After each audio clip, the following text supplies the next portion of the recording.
निम्नलिखित कथनों पर विचार कीजिए। मानव तथा अन्य प्राणी प्रत्यक्ष अथवा परोक्ष रूप से पादपों पर निर्भर करते हैं। पादप तथा अन्य ऐसे जीव हैं जो जल, कार्बन डाइऑक्साइड एवं खनिज की सहायता से अपना भोजन बना सकते हैं। उपरोक्त कथन में कौन सा गलत है? क्या पूछ रहा है? कौन सा गलत है? देख, मानव तथा अन्य प्राणी प्रत्यक्ष अथवा परोक्ष रूप से पादप पर निर्भर है, तो सही। यानी मानव तथा अन्य प्राणी जो हैं प्रत्यक्ष रूप से जो है पादपों पर निर्भर है। पादप तथा अन्य ऐसे जीव हैं जो जल, कार्बन डाइऑक्साइड एवं खनिज की सहायता से अपना भोजन बना सकते हैं। गलत।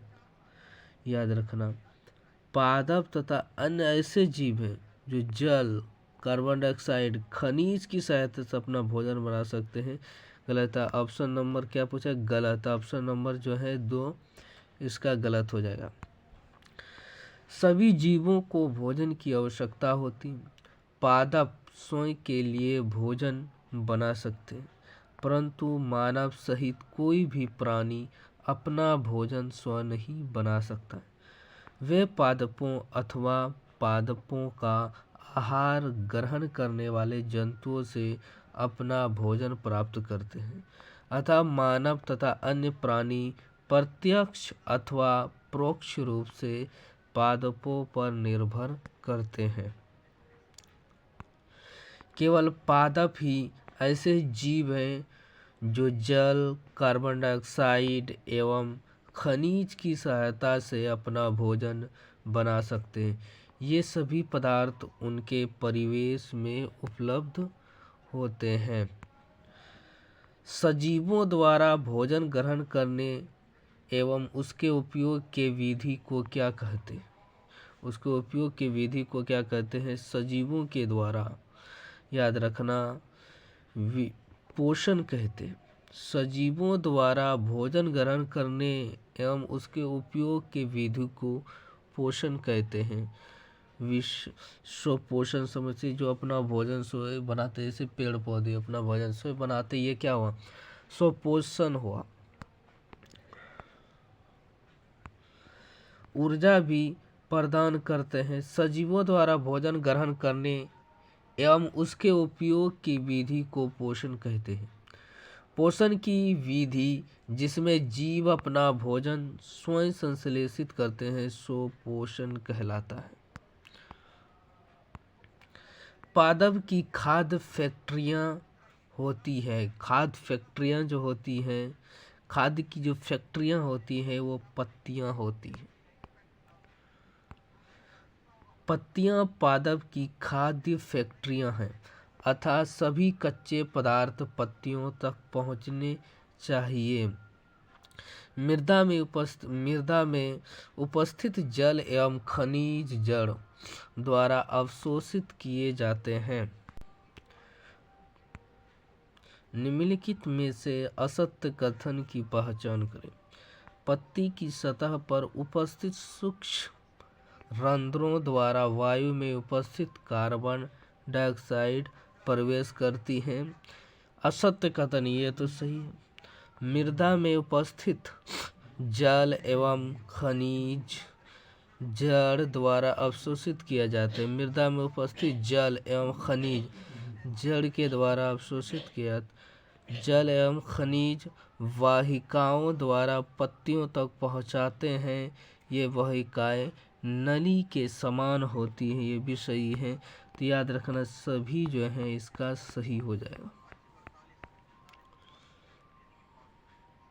इसमें पूछा था कौन गलत है, इसमें कोई भी गलत नहीं है, सभी।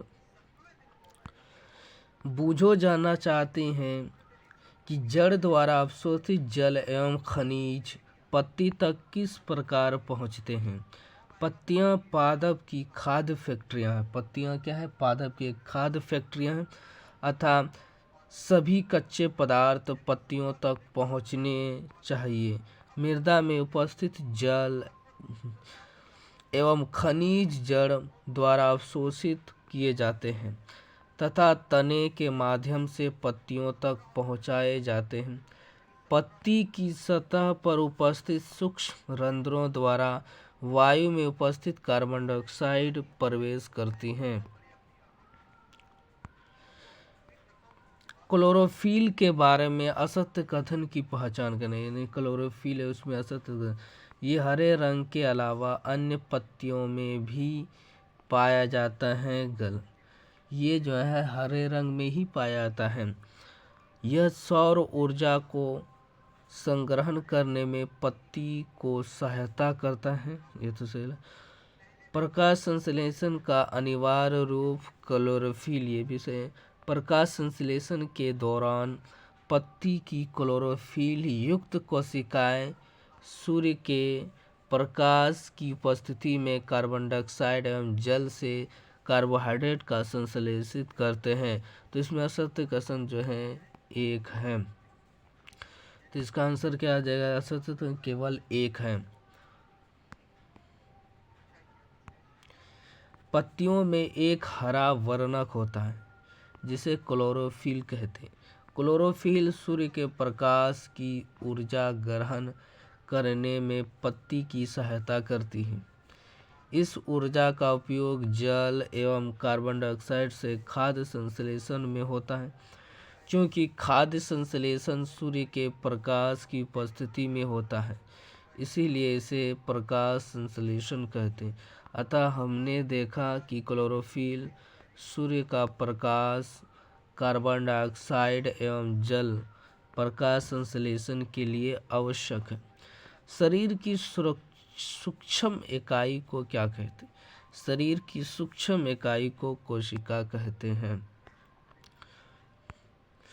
आपने देखा कि इमारतें ईंटें से बनती हैं, यानी जो है इमारत जो है किससे बनता है? ईंट से बनता है, ईंट को जोड़े होकर। इसी प्रकार सजीवों का शरीर सूक्ष्म इकाइयों से बनते, सूक्ष्म मतलब बहुत छोटा, सूक्ष्म इकाइयों से बनता है जो कोशिका कहलाती है।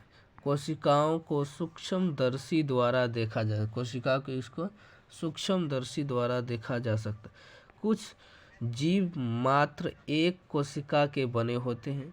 कोशिका एक पतली बाह्य संरचना द्वारा घिरी होती है जिसे कोशिका झिल्ली कहते हैं। इसमें केंद्रक में स्थित एक सुस्पष्ट संरचना भी होती है जो केंद्रक कहलाती है। केंद्रक चारों ओर से जेली के समान एक पदार्थ से घिरी होती है जिसे कोशिका द्रव्य कहते हैं। कोशिका एक बाह्य संरचना डैश द्वारा घिरी होती, बाह्य कोशिका जो है एक बाह्य संरचना डैश द्वारा घोषित। तो यह देखना कोशिका झिल्ली के द्वारा, क्या हो जाएगा? कोशिका झिल्ली के द्वारा सूर्य का देखा जाता है। इसको क्या केंद्रक हो गया। कोशिका देखिए इस में जो है कोशिका द्रव्य हो गया। उसके बाद जो है कोशिका झिल्ली, ये देखें सबसे बाहर में जो है कोशिका झिल्ली। कोशिका का केंद्रक चारों तरफ से एक जेल के समान पदार्थ से घिरी रहती है, उसे हम क्या कहते हैं? कोशिका झिल्ली कहते हैं।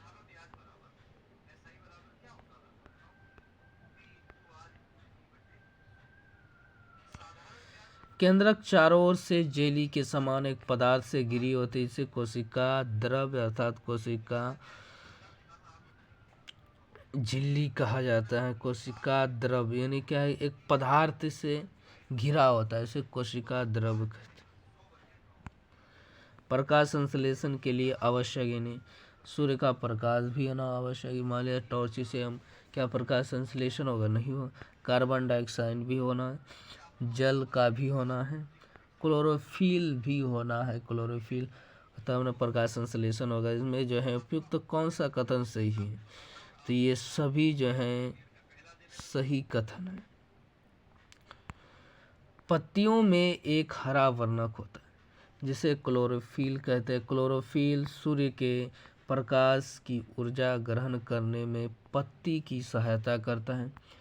इस ऊर्जा का उपयोग जल एवं कार्बन डाइऑक्साइड से खाद्य संश्लेषण में होता है, क्योंकि खाद्य संश्लेषण सूर्य के कार्बन डाइऑक्साइड प्लस प्रकाश की उपस्थिति में होता है, इसीलिए इस प्रकाश संश्लेषण कहते हैं। अतः हमने देखा क्लोरोफिल सूर्य का प्रकाश, कार्बन डाइऑक्साइड एवं जल प्रकाश संश्लेषण के लिए आवश्यक है। इस पृथ्वी पर यह अद्वितीय प्रक्रम है। पत्तियों द्वारा सौर ऊर्जा संग्रहित की जाती है। सौर ऊर्जा को संग्रहित की जाती है। सौर ऊर्जा को क्या कहता है? संग्रहित की जाती तथा पादप में खाद्य के रूप में संचित हो जाता है, तथा सभी जीवों के लिए सूर्य ऊर्जा का चरम स्रोत है। 10वां क्वेश्चन देखते हैं। प्रकाश संश्लेषण के संदर्भ में निम्नलिखित कथनों पर विचार कीजिए। प्रकाश संश्लेषण की प्रक्रिया द्वारा केवल ऑक्सीजन गैस बनती है। ये तो गलत है। जब प्रकाश संश्लेषण की क्रिया होती केवल ऑक्सीजन ही गैस बनती है, गलत। पत्तियों के अलावा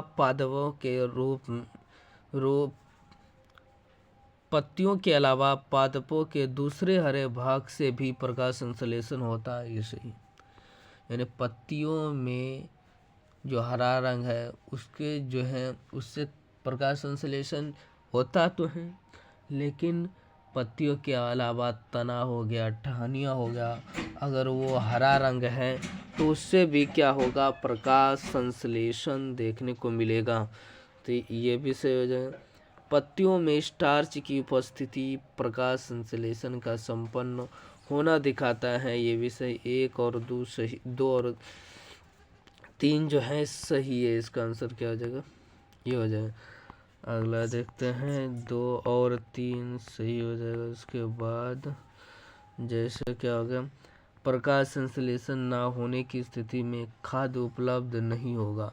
यानी जब प्रकाश संश्लेषण नहीं होगा तो खाद्य उपलब्ध नहीं होगा।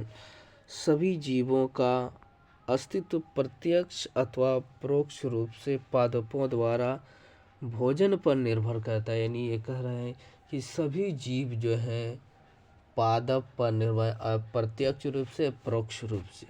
जैसे क्या है, अगर भेड़ बकरी पौधे को खाया, अगर पेड़ पौधे ही नहीं रहेगा तो भेड़ क्या खाएगा? जब भेड़ नहीं रहेगा शेर बाघ ये सब कैसे? क्योंकि डिपेंड करता है। पेड़ पौधे से खाया, उस जानवर को क्या कहता है? शेर खा गया। तो ये प्रत्यक्ष और परोक्ष रूप से पादप पर ही निर्भर है। इसके अतिरिक्त सभी जीवों के लिए परमावश्यक ऑक्सीजन भी प्रकाश संश्लेषण के दौरान निर्मित है। यानी ये प्रकाश संश्लेषण, उसमें ऑक्सीजन का निर्माण होता है। प्रकाश संश्लेषण की अनुपस्थिति में पृथ्वी पर जीवन की कल्पना असंभव है। यानी जब प्रकाश संश्लेषण नहीं होगा तो जीवन नहीं कर सकते, क्योंकि जब प्रकाश संश्लेषण नहीं होगा तो ऑक्सीजन नहीं बने, ऑक्सीजन नहीं बने तो जीवन संभव नहीं है। पत्ती में स्टार्च की उपस्थिति प्रकाश संश्लेषण प्रक्रम का संपन्न होना दर्शाता है। यानी पत्ती में स्टार्च की उपस्थिति ये क्या दर्शाता है? प्रकाश संश्लेषण।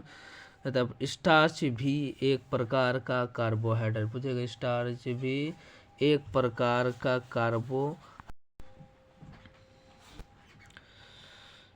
पत्तियों के अतिरिक्त पादपों के दूसरे हरे भाग जैसे कि हरे तने एवं हरी शाखाओं में भी प्रकाश संश्लेषण होता है। 11वां क्वेश्चन। मरुस्थलीय पादपों में प्रकाश संश्लेषण ज़्यादातर होता है। यानी मरुस्थलीय जो पौधे हैं वहाँ पर जो है प्रकाश संश्लेषण ज़्यादातर किससे होता है? तना से होता है, पत्तियों से होता है। तो याद रखना तना से होता है। मरुस्थलीय पौधे में प्रकाश संश्लेषण तना से होता है। पत्तियों के अतिरिक्त पादपों के दूसरे हरे भाग जैसे कि हरे तना, यानी पत्तियों के अलावा दूसरे हरे भाग तना होता है उसका, वाष्पोत्सर्जन जल क्षय को कम करने के लिए पत्तियों सल्क अथवा शुष्क रूप हो जाती है। इन पादपों के तने हरे होते हैं जो प्रकाश संश्लेषण का कार्य करते हैं। गीली दीवारों पर, तालाब अथवा ठहरे हुए जलाशय में हरे अपंकी काई जैसे पादप को कहते हैं। यानी गीली दीवार, तालाब अथवा ठहरे हुए जलाशय में हरे अपंकी, यानी गीली दीवार, जब बरसात का मौसम होता है, जब लगातार बारिश होते रहता है, तो गीला दीवार होने के कारण जो हरे रंग का जो अपंकी दिखाई देता है, या तालाब के किनारे जो है हरे रंग का जो है गाछ टाइप के नीचे बैठा हुआ दिखाई देता है, या ठहरे हुए पानी में दिखाई देता है, उसे कहा जाता है शैवाल कहा जाता है। यानी हरा टाइप का रहता है, तो ये कहते हैं तो नीचे अपने गीले दीवारों पर, तालाब अथवा ठहरे जलाशय में हरे अपंकी देखे होंगे। ये समानता कुछ जीवों की वृद्धि के कारण बनते जिन्हें शैवाल कहते हैं। 12 नंबर क्वेश्चन, शैवाल के बारे में एवं कारण के संदर्भ में कौन सा विकल्प दोनों के बीच सही संबंध दर्शाता है? शैवाल के बारे में, शैवाल प्रकाश संश्लेषण में सक्षम है, क्योंकि हरा उसमें क्लोरोफिल है, तो ये प्रकाश संश्लेषण में सक्षम है। तो कहते हैं शैवाल में क्लोरोफिल पाया जाता है, जिससे यह हरा रंग का दिखाता है। ये कारण और याद रखना, कथन एवं कारण सही है और व्याख्या भी करते हैं। आपने गीली दीवारों पर, तालाब अथवा ठहरे हुए जलाशय, यह ठहरे हुए जलाशय काई जैसे पादप देखे होंगे। यह सामान्यतः कुछ जीवों की वृद्धि के कारण बनते हैं जिन्हें शैवाल कहते हैं। इनका रंग हरा क्यों होता है? इनमें क्लोरोफिल होता है, जिसके कारण ये हरे दिखाई देते हैं। शैवाल भी प्रकाश संश्लेषण द्वारा अपना भोजन स्वयं बनाते हैं।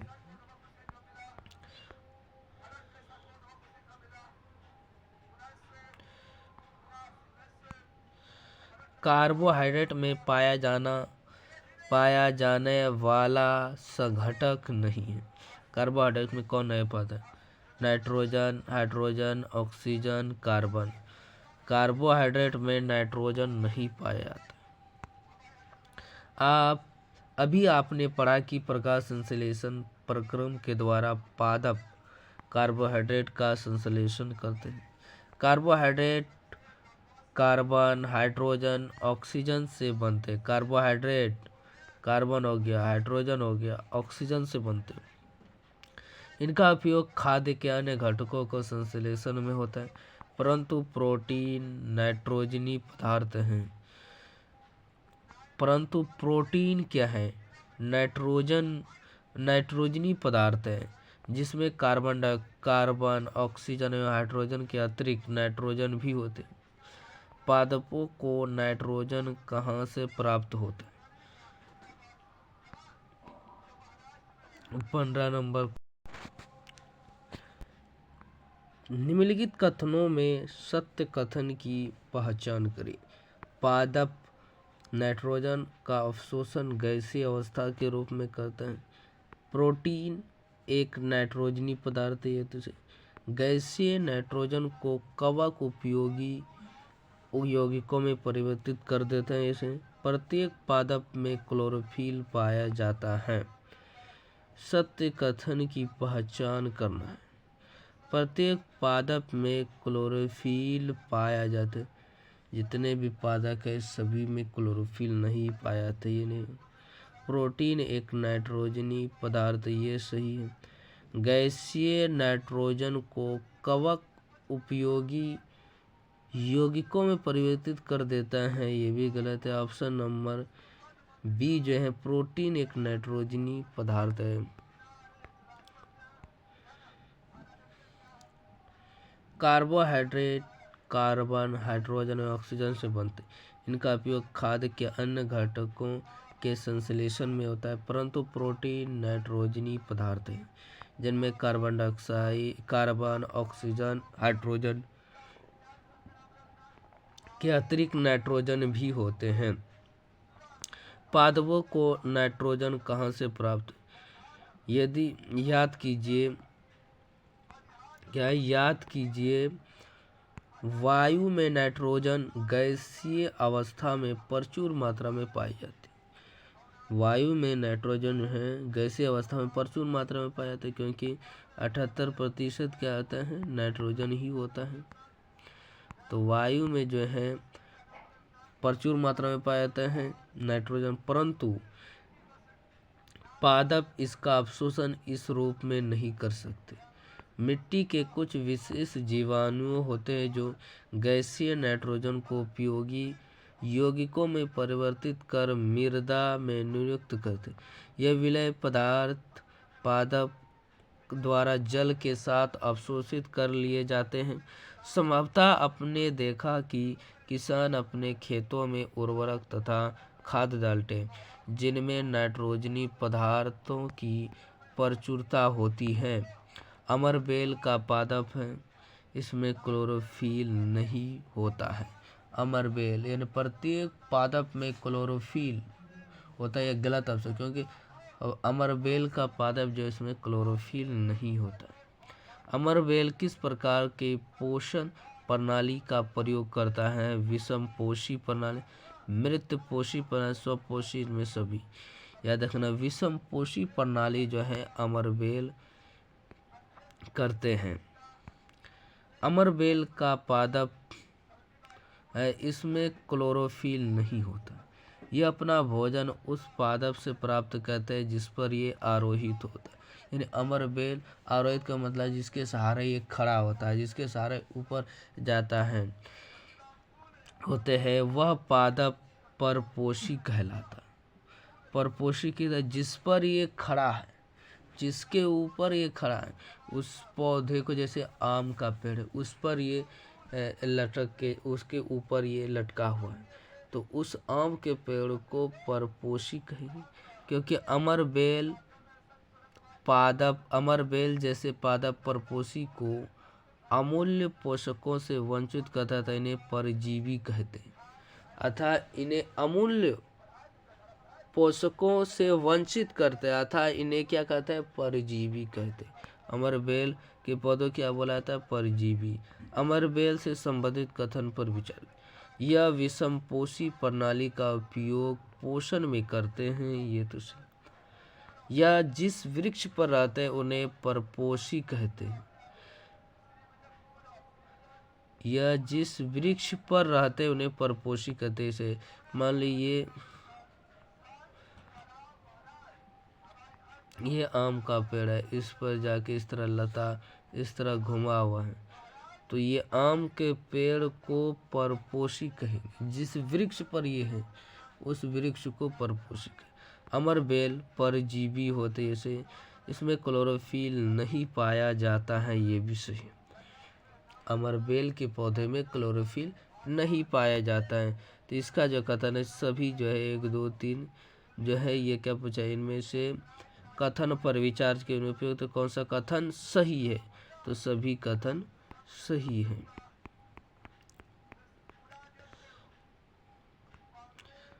सभी अमरबेल का पादप है, इसमें क्लोरोफिल नहीं होता है। यह अपना भोजन उस पादप से प्राप्त करता है जिस पर ये आरोहित होते हैं, जिस पर ये क्या होते हैं, आरोहित होते हैं, वह पादप परपोषी कहलाते हैं। क्योंकि अमरबेल जैसे पादप परपोषी को अमूल्य पोषकों से वंचित करते हैं, अतः इन्हें परजीवी कहते हैं। 18 नंबर क्वेश्चन देखते हैं। कीट पकड़ने वाले पादप के घड़ा को यहाँ क्या बोला जाता है, ब्रैकेट घट भी बोला जाता है। कहाँ बोलेगा, कीट पकड़ने वाले पादपों के घट मतलब घड़ा, किसका रूपांतरण होता है? याद रखना ये पत्ती का होता है। याद रखना पत्ती जो है ही ये घड़े के रूप आकार में परिवर्तित हो जाता है। ये क्या है, ये पत्ती है, ये पत्ती है। इसके थोड़े आगे देने के बाद ये जो है धीरे धीरे ये घड़े के रूप में आकार में परिवर्तित, धीरे धीरे ये पत्ती आगे बढ़ेगा। आगे बढ़ने के बाद इस तरह के रूप आगे ले लेगा। इस तरह ये पत्ती आगे जाएगा तो इस तरफ घड़े का आकार रूप ले लेगा। हरे या अन्य किसी रंग के हो सकते, यानी कीटभक्षी पौधा जो है हरे या हरे से अन्य रंग भी हो सकते। इसकी घड़े के समान दिखाई देने वाले संरचना वास्तव में उसकी पत्ती का रूपांतरित भाग, यानी घड़ा जैसे संरचना देख रहे वो पत्ती का ही रूपांतरित भाग है। पत्ते का शीर्ष भाग घड़े का ढक्कन बनाता है, यानी पत्ता का जो शीर्ष भाग ऊपर वाला भाग का ढक्कन बनाता है। घड़े के अंदर अनेक रोम होते हैं जो नीचे की ओर ढलके रहते हैं, अर्थात अधोमुखी होते। क्या होता है? अधोमुखी होते। निम्नलिखित कथनों पर विचार। कीटभक्षी पादप के उदाहरण हैं वीनस फ्लाई एवं सनड्यू। ये सही है। इसके घड़ा में पाचक रस एवं रोम पाए जाते हैं। ये सही है। घट तना का उदाहरण, घट मतलब घड़ा होता है, तो घड़ा जो है तना का उदाहरण नहीं है, ये पत्ती का उदाहरण, तो गलत है। कौन सा कथन गलत है? 3 नंबर जो है, केवल 3 जो है गलत है। घड़े में उपस्थित पाचक रस द्वारा कीटों का पाचन हो जाता है। कीटों का भक्षण करने वाले ऐसे पादप कीटभक्षी पादप कहलाते। वीनस फ्लाई ट्रैप तथा सनड्यू कीटभक्षी पादपों के 2 अन्य उदाहरण। इनके बारे में जानकारी प्राप्त कीजिए। यीस्ट एवं छत्रक होते हैं। यीस्ट एवं छत्रक क्या होते हैं? याद रखना, जीवाणु कवक शैवाल, जीवाणु विषाणु। कवक जो है होते हैं। यीस्ट एवं छत्रक, यीस्ट एवं छत्र यानी इस प्रकार छाता जैसा, जब बारिश का समय होता है सड़े गले चीज़ों से अंदर से बाहर जो इस प्रकार छाता बन के निकलता है, सादा सादा जैसा मशरूम, ये क्या है? यीस्ट छत्रक है।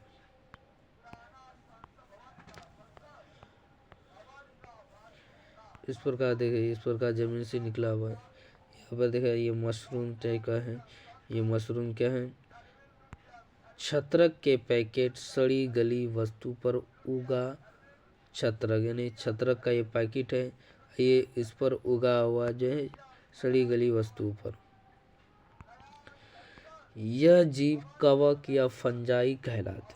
क्या कहलाते? यह जीव कवक या कवक कोई फंजाई, कवक फंजाई या कवक। इनकी पोषण प्रणाली अथवा पोषण विभिन्न प्रकार की होती है। यह मृत एवं विघटनकारी, यानी सड़ने वाले, विघटनकारी मतलब सड़ने वाली वस्तुओं जय पदार्थ की सतह पर कुछ पाचक रसों का स्राव करते हैं तथा उसे साधारण व विलय के रूप में परिवर्तित कर देते हैं। कवकों को वृद्धि के लिए कौन सा ऋतु अच्छी परिस्थिति प्रदान करती है? कवक इसके लिए जो है छाता होता है, किस मौसम में उगता है? यह देखना, कई सड़े वड़े है या पेड़ के नीचे से, पेड़ की जड़ों से क्या हो जाता है, छाता टाइप का निकल जाता है, इसे छत्रक कहते हैं। वो किस स्थिति में? जब बारिश का मौसम, तो वर्षा में। कवक फंजाई आचार, चमड़े, कपड़े, अन्य पदार्थों पर उगते हैं। यह उन स्थानों भी उगते हैं जो नम्र उष्ण हो। कवकों की वृद्धि के लिए वर्षा ऋतु सबसे अच्छी परिस्थिति प्रदान करती है। इसी कारण वर्षा ऋतु के दौरान अनेक वस्तुएं कवकों की वृद्धि के कारण नष्ट अथवा अनुपयोगी हो जाती है। अपने अभिभावकों से कवक द्वारा होने वाले नुकसान पर चर्चा की। कवक के बारे में कथन पर विचार कीजिए। इसमें क्लोरोफिल नहीं पाया जाता है। कवक में क्लोरोफिल नहीं पाया जाता है, तो सही। इसके जीवाणु सामान्यतः वायु में होते हैं, ये सही है। इसकी पोषण प्रणाली मृत जीवी प्रकार की होती है, ये भी सही है। ये नए एवं नम एवं उष्ण परिस्थिति में भी उगते हैं। सभी कथन जो हैं इसका सही है।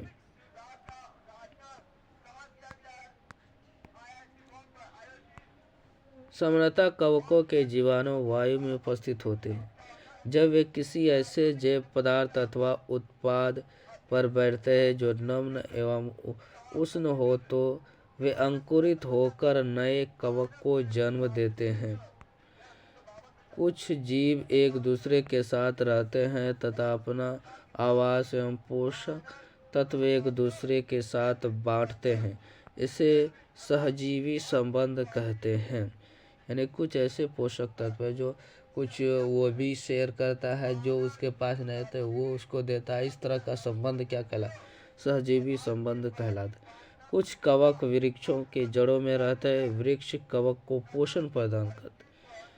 कुछ कवक जो है वृक्षों के जड़ में रहते हैं और वृक्ष कवक को पोषण प्रदान। वृक्ष जो है कवक को क्या देते हैं? पोषण देते हैं। बदले में कवक जो है जल एवं पोषकों के अवशोषण में सहायता करते हैं। वृक्ष के लिए इस संबंध का विशेष महत्व है। इस प्रकार पोषण प्रणाली को, जिसमें जीव किसी मृत एवं विघटित जैविक पदार्थ से पोषक तत्व प्राप्त करता है, मृत जीवी पोषक कहलाती है, पोषण कहलाती है। यानी ऐसे जीव जो मृत चीज़ों से अपना पोषण ग्रहण करते हैं, मृत जीवी पोषण कहलाती। मृत जीवी पोषण प्रणाली का उपयोग करने वाले जीव मृत जीवी कहलाती हैं। यानी मृत जीवी चीज़ों का जो पोषण करता है उस जीव को क्या कहते हैं? मृत जीवी कहलाते हैं। जबकि कवक में क्लोरोफिल नहीं होता। कवक में क्लोरोफिल नहीं होता है।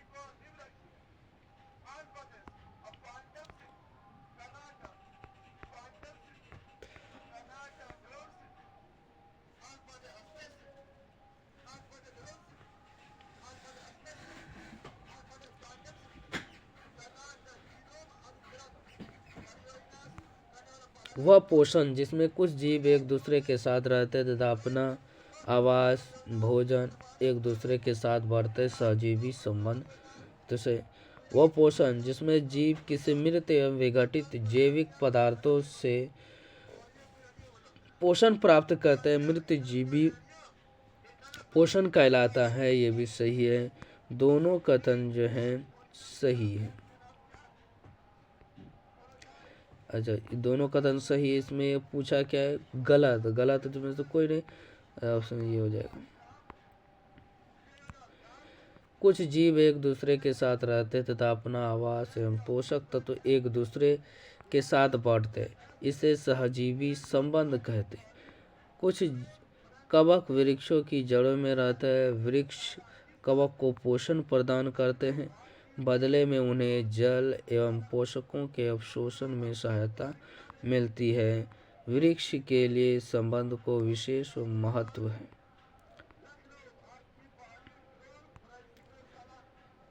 इस प्रकार पोषण प्रणाली को, जिसमें जीव किसी मृत एवं विघटित जैविक पदार्थों से पोषक तत्व प्राप्त करते हैं, मृत जीवी पोषक कहलाती है। मृत जीवी पोषण प्रणाली का उपयोग करने वाले जीव भी मृत जीवी कहलाता है।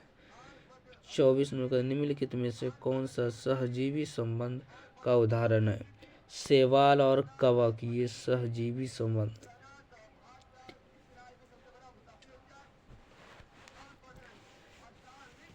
शैवाल और जीवाणु, कवक और जीवाणु, पादप और जीवाणु, सभी जो है सही संबंध को दर्शा रहा है। याद रखना, ये सभी जो हैं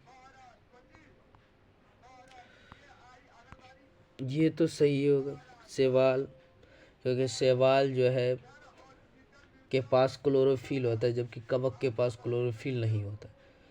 याद है, कवक जो है शैवाल को रहने के लिए आवास देते हैं और शैवाल उसे क्लोरोफिल देते हैं, क्योंकि कवक के पास क्लोरोफिल नहीं होती। ये तो होगा इसका सहजीवी संबंध। शैवाल और जीवाणु ये नहीं हो। कवक और जीवाणु, कवक और जीवाणु, पादप और जीवाणु, ये होगा। इसका आंसर जो है एक, केवल 1 और 4 देखते हैं। लाइकेन कहे जाने वाले कुछ जीवों में 2 भागीदार होते हैं। इनमें से एक शैवाल होता है तथा दूसरा कवक होता है। लाइकेन कहे जाने में, लाइकेन में क्या होता है, एक शैवाल होता है, एक कवक होता है। शैवाल में क्लोरोफिल उपस्थित होता है, शैवाल में क्या होता है, क्लोरोफिल उपस्थित है, जबकि कवक में क्लोरोफिल नहीं होता। कवक शैवाल को रहने का स्थान, आवास, जल एवं पोषक तत्व उपलब्ध कराता है तथा बदले में शैवाल प्रकाश संश्लेषण द्वारा संश्लेषित खाद्य कवक को देता है। बना सकते हैं। ये चना, मटर, मूंग, सेम तथा अन्य फलीदार पादपों की जड़ों में रहते हैं तथा उन्हें नाइट्रोजन की आपूर्ति करते हैं। अधिकतर दालें फलीदार पादपों से प्राप्त होती है। इसके बदले पादप राइजोबियम जीवाणु को आवास एवं खाद्य प्रदान करते हैं अतः उनमें सहजीवी संबंध होता है। इस संबंध का किसानों के लिए विशेष महत्व है। दालों की फसलें के लिए उन्हें मृदा में नाइट्रोजनी उर्वरक देने की आवश्यकता नहीं पड़ती है। यानी कह रहे हैं कि जो है फलीदार सब्जी होता है, यानी क्या है, दलहनी पौधे होते हैं, उसके अंदर जो है राइजोबियम नामक जीवाणु पाया जाता है। उसमें क्या होता है, वह नाइट्रोजन बनाता है, जिसके कारण जो है फलीदार सब्जी जिसमें लगाया जाता है उसमें जो है किसानों को नाइट्रोजन खाद देने नहीं पड़ते। नाइट्रोजन पोषक तत्व जो है इसमें देने, इस खेत में नहीं देना पड़ता है। इससे जो है दलहनी पौधे से इसमें उस खेत की जो है नाइट्रोजन जो है आपूर्ति हो जाती है।